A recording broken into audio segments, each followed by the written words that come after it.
Well, hello, cheeky, and welcome to another episode of Brett's Old Time Radio Show.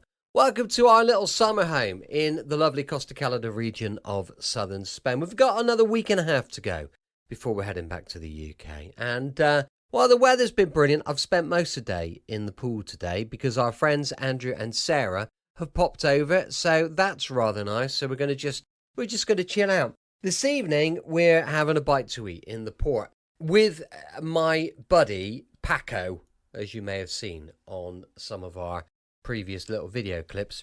Huge thank you for joining us once again for our regular late night visit to those dusty studio archives of old time radio shows right here at my home in southern Spain. Vicky's just waving through the window. I've got Facebook. Oh, I'm Brett. I'm your host for our Outside Podcast. Welcome to another episode. I've got Facebook, Instagram, and YouTube, all the social medias. Go check them out. And we've got a supporter page at patreon.com/Sunday Night Mystery. Time now for our latest adventure with insurance investigator Johnny Dollar. This one's called The Lucky Costa Matter. First broadcast on the 15th of August, 1951. Wrigley Spearmint Chewing Gum, the refreshing, delicious treat that gives you chewing enjoyment, presents for your listening enjoyment Edmond O'Brien as... Johnny Dollar. Johnny, this is Louise Costa. Oh, Louise. Say, that's funny. I was thinking of you and Lucky just this morning. Were you? Yeah, how are you? I don't know, Johnny. That's why I called you. What's the matter, Louise? Something about Lucky? I don't know. Maybe it's me. Maybe I'm getting tired of being a detective's wife. Hey, wait a minute. That doesn't sound like you. I know, but something's wrong. He's been on a case and he had to go to San Francisco, or at least that's what he told me. I haven't had one word, not even a postcard in a week. That doesn't sound like Lucky. Maybe he's in trouble. It's a divorce case, Johnny. Could I talk to you about it? Maybe I'm all wrong, but I'd like to know. Yeah, sure, Louise. I'll be over in about an hour, if that's all right.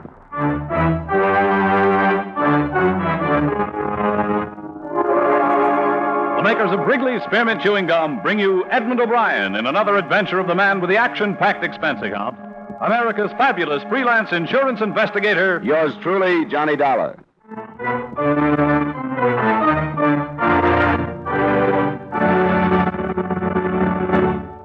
For refreshment while you work, for enjoyment anytime, chew a stick of Wrigley Spearmint Gum.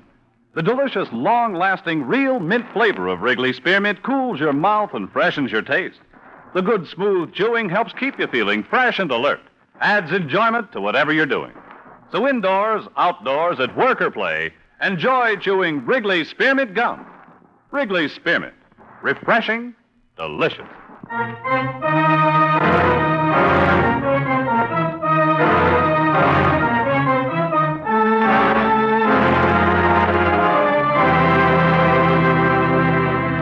Expense account submitted by Special Investigator Johnny Dollar to New York Police Department, Attention Homicide Bureau. I in no way expect you to honor this statement, but for the sake of convenience, I'll use my regular report form. The following is an accounting of expenditures during my investigation of the Lucky Costa matter. His real name was Frank Costa. I don't know where he'd picked up the Lucky tag, but he'd had it 5 years ago when both of us were on the payroll of one of the big detective agencies. He opened his own office at about the same time I went into insurance. I got to know him and his wife well, but not intimately, and I liked them both. So when she phoned with worry in her voice, I went over to see her. In a way, I wish I hadn't. Now that you're here, I feel kind of silly and embarrassed.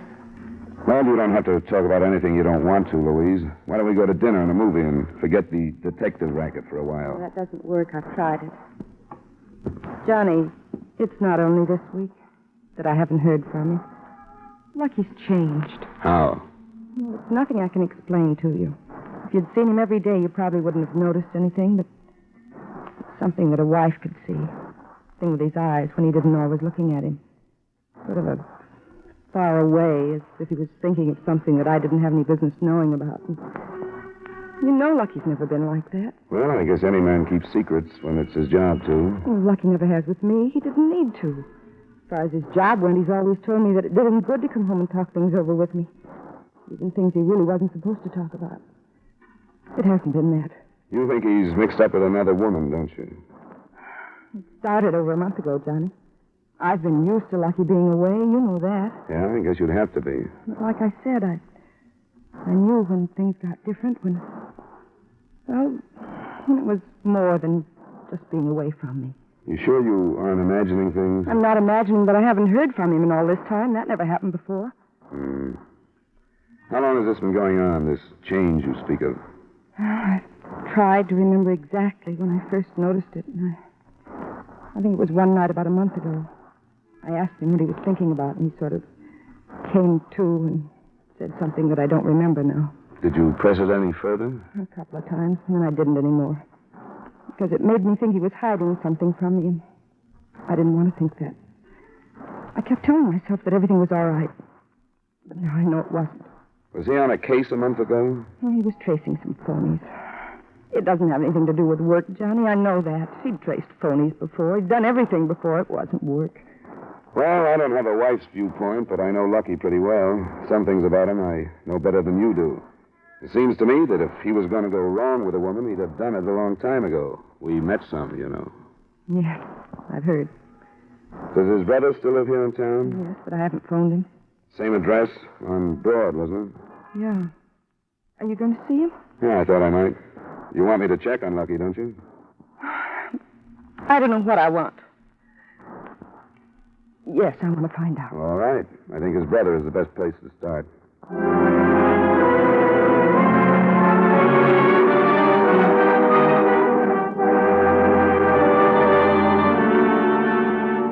The last time I'd been at the Broad Street address had been for the funeral of the Costa's mother.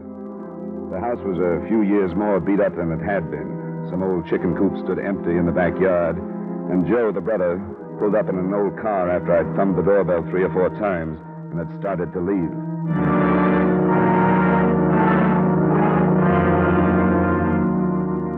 I took the wife and kids over to the park so I could have some peace for an hour or so. Yeah, I almost missed you. I'm glad you didn't, Johnny. It's been a long time.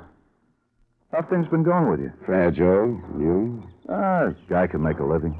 But making it go far enough is another story. Hey, come in the house. Sure, thanks. I'm working over at Bricker's now. It's a better spot than the old job. Had one raise already and got another one coming up. Yeah, that sounds good, Joe. You still doing the same thing? Yeah, still following people. You, see much of Lucky anymore? No, not for 6 months anyway. As a matter of fact, I came here to talk to you about him. Yeah? What about him?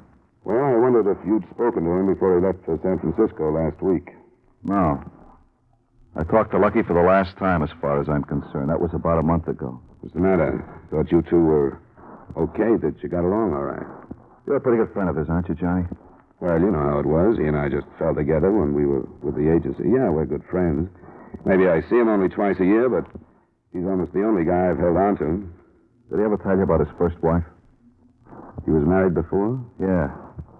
Did he ever tell you about the year and 6 he spent in prison? Joe, are you serious? Yeah. That's the way Lucky is. He don't let his friends know anything about him that he don't want them to know. He's always been like that. There's always been 2 sides to Joe. One that you know about and one that you don't. What about this prison term? It was grand theft. It was over this girl that he married, his first wife. He stole some furs for her. How long ago? 12, 15 years, I guess. Well, we're still living in Brooklyn. Lucky was a wild kid when he was 18 or so, and he still got some of it in him. Who was this woman he married? Her name was Hazel Mackey, and she called me about getting in touch with Lucky. Oh? When? That was about a month ago. That's when him and me had our showdown. I told him he was a dumb cluck if he saw Hazel again. I said, you got a new life now. You're amounting to something. You're married to a nice kid. But I could tell I wasn't getting to him. He was going to see her. I knew that. So I told him if he did, it was the end of him and me, brother or no brother. You're sure he saw her? Well, before he left that he would. She had some kind of hold on him back when they were married. And she still got it. What do you want with Lucky, Johnny? Louise called me. She hasn't heard from him in a week, and she wants to know what goes. He's dropped out of sight. Sure he has. I knew he would. Where can I find this Hazel? New York. She's got an apartment on 82nd. You got the number? Yeah. Come on in the other room. I'll get it for you.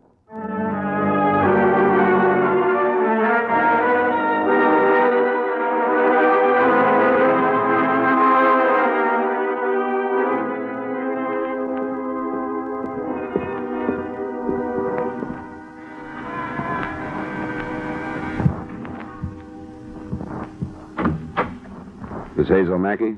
Yeah. Who are you? My name is Dollar. I'm a friend of Lucky Costa's. Oh, come on in. Thanks. You know where Lucky is? Not at the moment, no. Who are you? I told you, he's been missing for a week. His family is worried. I'm looking for him. He's on a case. Is he working for you? Yes. What kind of a case? I don't know that it's any of your business. I need a detective, so I hired him. Is that all right? It would be if he were on the up and up about it, but he isn't. As far as his wife knows, he's in San Francisco on a divorce case. I can't help what he tells his wife. How did you get here? His brother told me about you. I guess his wife doesn't know. I guess that's why he told her he was going to San Francisco. You know where I can reach him? No, not for a while. Do you think I ought to send his wife to the police? I don't see why you should. I will if I don't find out about the case he's on. Hey, what's with this pressure stuff? What's the case? I needed a bodyguard. What for? I was engaged to a guy who was sent to prison. He was there 2 years, and I changed my mind about him. He's out now, and I'm afraid of him. Who is he? You know I don't like you. You got a lot of nerve. None of this is any of your business. I wish you were right, but I've already stuck my neck out and made it my business. So if I don't find out these things from you, I'll find them out from someone else. Yeah, guess you would. His name is George Myers. What makes you think he's going to cause you any trouble? Some of the things he told me when I went to visit him. It's hard to talk sense to a man who's been in prison that long. I tried to tell him how I felt, but he'd blow his top and make a lot of threats. Where is he now? I don't know. Been out a week. And Lucky's trying to get a line on him. He hasn't contacted you yet? No, but he will. When it's over with and we get things straightened out, why, then Lucky can go back to his wife. Now, if you approve, I'd just as soon you'd get out of here. No, a few things don't figure. You answered the door buzzer not like a dame that's afraid of someone coming, but I suppose you're right. It's Lucky's business how he earns his money. I'll tell him you dropped in. It's up to you. Good night. So long.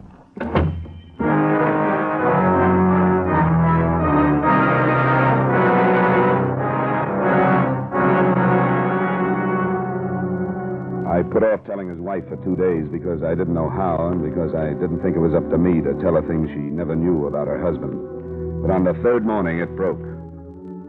The story made page 1, part 2 of all the New York dailies. The body of ex-convict George Myers had been found the night before. He'd been shot to death by what they called an unknown assailant.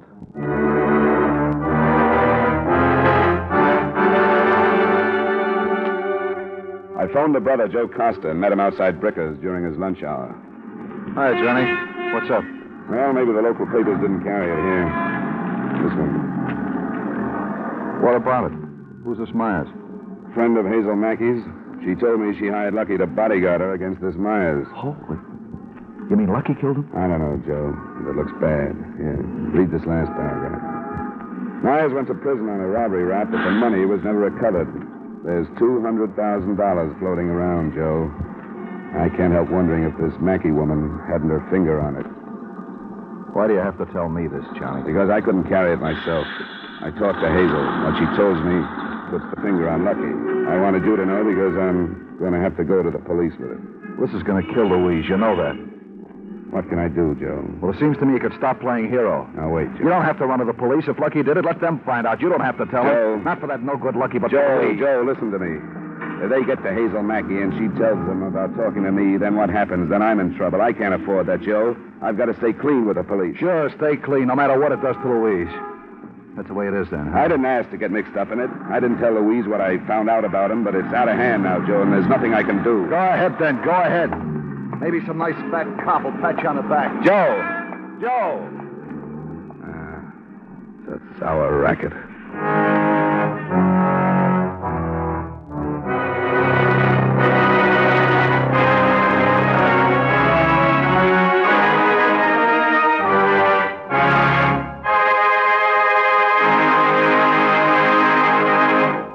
For refreshment while you work, for enjoyment anytime, chew a stick of Wrigley's Spearmint Gum.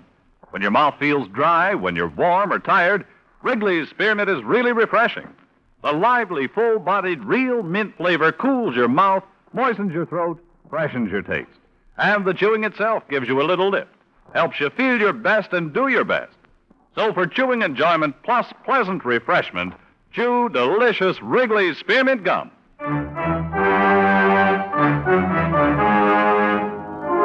And now with with our star, Edmond O'Brien, we bring you the second act of yours truly, Johnny Dollar.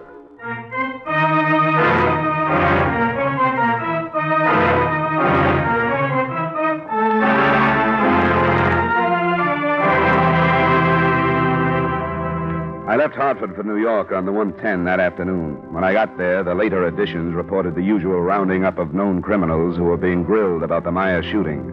And the closer I got to the apartment on 82nd Street, the rottener the whole thing looked to me.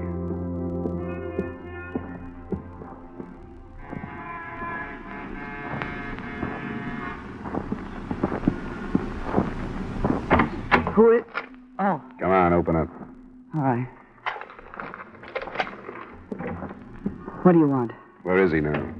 Lucky? I don't know. I told him to give himself up, but he wouldn't. Did he kill George Myers? Yes, the stupid idiot. How did it happen? Lucky had a room over at the Montclair, and George must have followed me over there. You went across town so you could be with your bodyguard. Yes, And the man you were afraid of followed you. yes. You were either not very bright or not very scared. Go ahead. Well, about 2 o'clock we came out, and George was waiting in the lobby. He followed us out on the street and started swearing at us. He took a swing at me, and then Lucky tried to stop him. He pulled a gun out of his pocket, and that's when Lucky shot him. That all sounds very neat. What do you mean? Sit down. I've got a theory that I'll try out on you. When I get close, tell me. The $200,000 that never showed up after George Myers' arrest. For a split of that, Lucky agreed to kill him. You're crazy. You hire a detective as a bodyguard. Theoretically, he could kill this man you were afraid of and ride out of it on his license and a self-defense plea. It was self-defense. George pulled a gun. The police didn't find it. If it was self-defense, why didn't Lucky report it like he should have? I wanted him to. We came back here, and I begged him to phone the police. What about the $200,000? I don't know anything about it. You mean it'll be hard to prove that you do? I said I don't know. I take it you haven't phoned the police. No. I know I should, but I just can't do it to Lucky. You know I'm going to call them, don't you? I thought you said you were his friend. Not that good a friend. What can they do to me? Hold you as a material witness while I try to get some proof together that you dragged Lucky into this. Dragged him into it. I hired him. I told you that. I was afraid of George, and I hired him.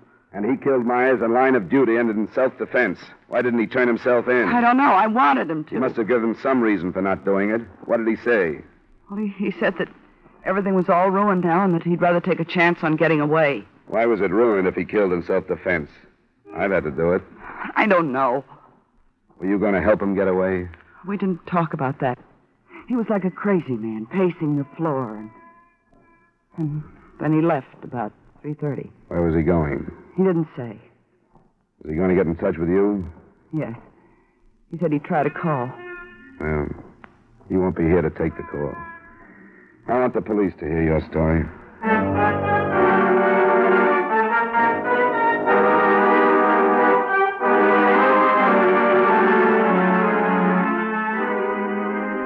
The officer who answered my call was Lieutenant Carl Belder. 2 uniformed men who were with him took Hazel Mackey back to headquarters, and he listened to my theory. We searched the apartment without finding proof of her holding any amount like $200,000. She had a small savings account, a small checking account, and a stub showed that she had paid Lucky Costa a week in advance. We waited the rest of the afternoon for Lucky to call, and he finally did an hour or so after dark. Go ahead, Dollar. That might be him. Johnny Dollar? Who? This Lucky? This is Johnny Dollar. Don't hang up, Lucky. Why should I hang up? Hiya, Johnny. I'm all right, Lucky. How are you? Fine. Yeah, I can imagine. What was the matter with you? I don't have the slightest idea what you're talking about. How about you explaining yourself? What are you doing in my girl's apartment? She's not lonesome. She's down visiting New York's finest. Why don't you use your head and come on in, Lucky? You kidding? I like it where I am. You still figuring on trying to run out? Sure, it's worth a chance, don't you think, Johnny? If you killed Myers in self-defense, why don't you play it that way? Having this call traced, Johnny? I hoped we wouldn't have to play games like that. I thought if I could talk to you, you'd come to your senses. Can I meet you someplace where we can talk it over? No, thanks. You're a good guy, Johnny, but I think you might sell me out. You've already been sold out. What's the matter with you? You know, if positions were reversed, I'd give you a hand. I wouldn't ask you to. Anybody gets himself in a mess like you're in shouldn't expect help. Now use your head, Lucky. Let's get this over with. Sure. Sure, I'll meet you in Times Square. New Year's Eve, Johnny. Lucky? He's gone. You know him better than I do, but don't you think you pressed him a little too hard? Wouldn't he have believed you if you talked like you were going to help him? No, he knows me better than that. Well, that's a tough spot, Dollar. An old friend like that. Well, he's still in New York. He won't get out now, will he? Well, everything should be covered by now. Do you know him well enough to guess what he'll try? I don't think so, because a killer isn't the guy I knew. His clothes are still in the hotel room. I don't think he'll try for them now. He's got about $200 in his pocket. I don't have any idea what he'll try, Lieutenant. I guess all we can do is wait.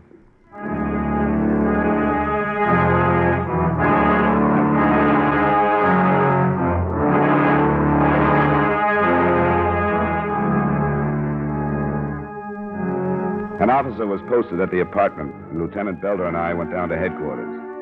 Under steady questioning, Hazel Mackey held to her story that she knew nothing about any $200,000, that she'd been afraid of George Myers, that she'd hired a detective in good faith to protect her, and that after Myers had been killed, she had pleaded with Costa to give himself up. It seemed apparent to me then, after having talked with him, that she had her statement well rehearsed and felt that if she stuck to it, there was no way for us to prove anything else.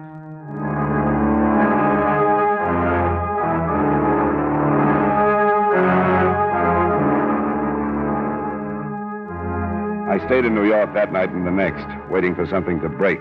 When it came from Hartford. Joe Costa wanted to see me as soon as possible.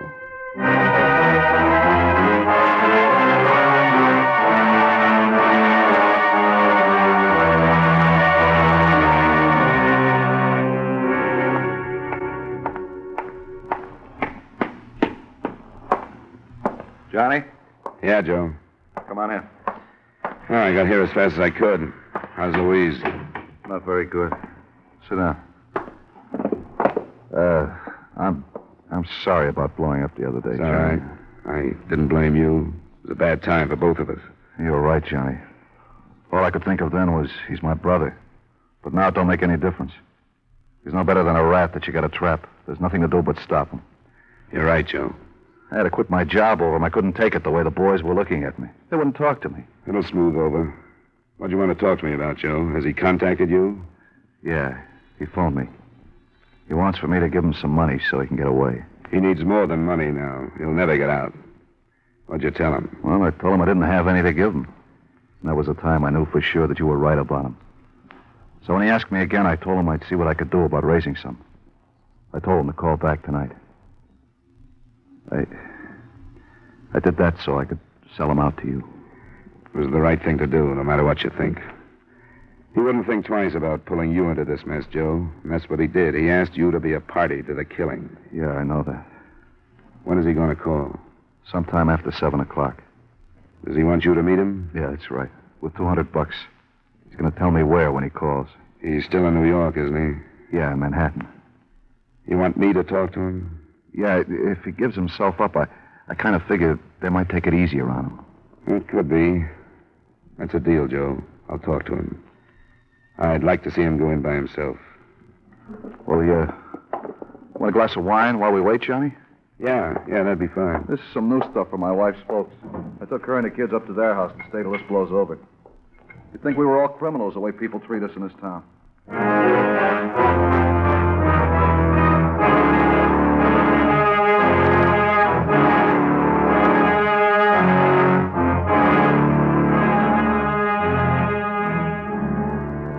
The call came in about 8:30. The meeting place was a flat near the Bowery. The time was about 10 the following night. I was there at 5 minutes after.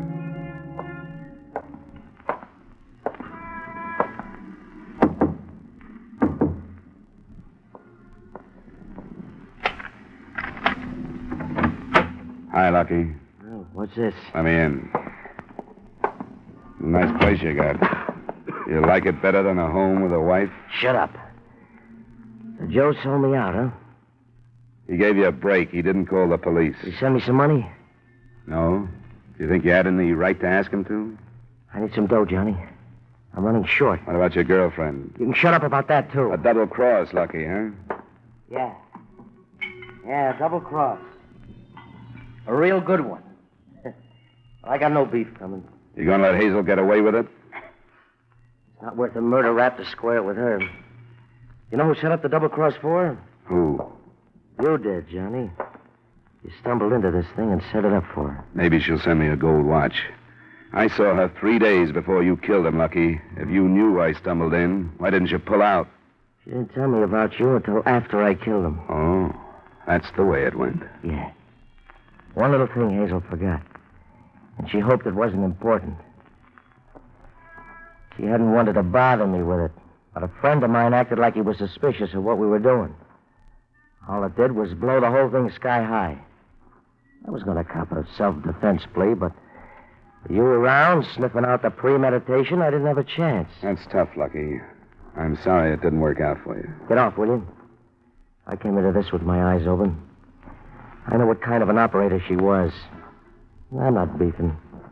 There was a chance to make $100,000, so I took the jump, so I lost. What now, Lucky? I was going to ask you. You want a drink? No, thanks. You won't drink with me, huh? Not right now, Lucky. Afraid I'll slip you a Mickey? I wouldn't put it past you if I was in your way. You are in my way. Aren't you, John? Everybody's in your way now, the whole world. You can't make it, Lucky. You won't get out of town. How much you got says I won't. Start making sense. You've been on the right side of enough of these things to know you're finished right now. No, I'm not. I want you to get a shirt and tie on, make yourself look halfway human, and go to headquarters with me. They may give you a break if you give yourself up. Save it. Quit talking about it. What are you going to do? I'm not sure now that Joe sold me out. I'm in a bad spot, Johnny. I know that. I'm not ready to quit yet. Joe didn't sell you out. He wanted to give you a chance to give yourself up just like I do. We're still your friends, Lucky. We can't stand by you if you won't do the right thing. Then I'll go it alone. When? What do you mean by that? What do you think I'm going to do, Lucky? Sit here with you until you get ready to leave? I sort of hope you would. It'd make it easier if you did. Well, I can't. I came here to give you a break. I've made my offer. Come with me. Give yourself up. Oh, I can't do that. Well, then I'm leaving. I'm telling the first cop I see to come and get you. You're going to put a gun on me, Lucky? Yeah. I can't let you leave. Then you'll have to use it. You want me to come up a coward in front of an old friend like you? I'm sorry, Johnny. You got nothing to lose? You won't get blamed if I get out of here. I can't let you, Lucky. I'm not bluffing. I'll have to see. I'm leaving. I'll ask you once more to go with me. Don't try it, Johnny. I'll kill you if you start for the door. That's your privilege, Lucky, because you're already a killer. Johnny. Yeah? I'm telling you, don't. Johnny, I'm telling you. Johnny, I told you.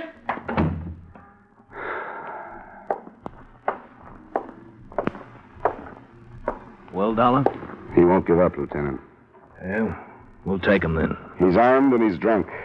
But take it easy on him if you can. He could have killed me, and he didn't.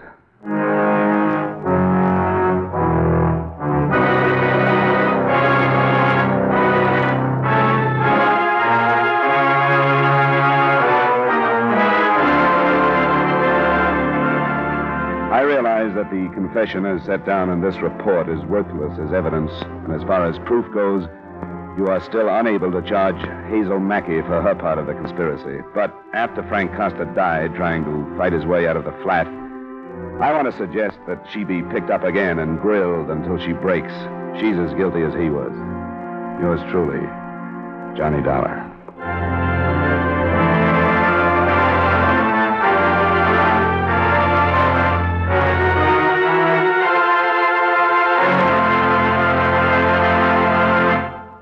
Remember, friends, for refreshment while you work, for enjoyment any time, chew a stick of Wrigley's Spearmint Gum. There's lots of lively, real mint flavor in it to cool your mouth, freshen your taste, and sweeten your breath. And chewing Wrigley's Spearmint helps keep you fresh and alert. You feel better, work better, get more fun out of doing things. So indoors, outdoors, at work or play, always keep delicious Wrigley's Spearmint Chewing Gum handy. For refreshment while you work, for enjoyment any time, chew a stick of Wrigley's Spearmint Gum.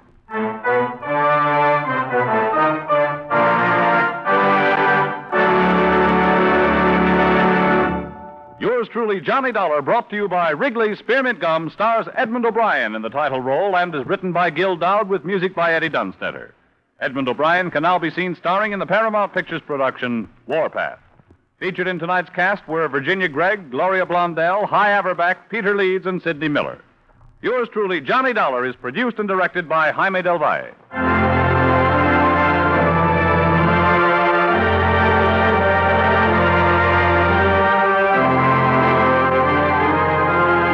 The makers of Wrigley Spearmint Chewing Gum hope you've enjoyed tonight's story of Johnny Dollar and that you're enjoying delicious Wrigley Spearmint Gum every day. We invite you to join us next week at this same time when, from Hollywood, Edmond O'Brien returns in another adventure of Yours truly, Johnny Dollar. Bob Stevenson speaking. This is the CBS Radio Network.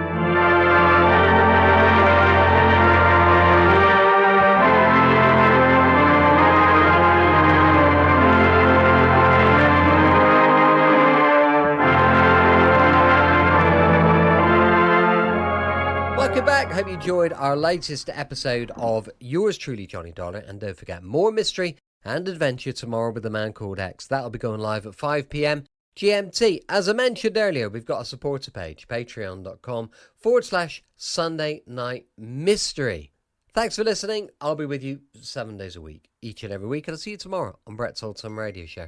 Love you. Bye.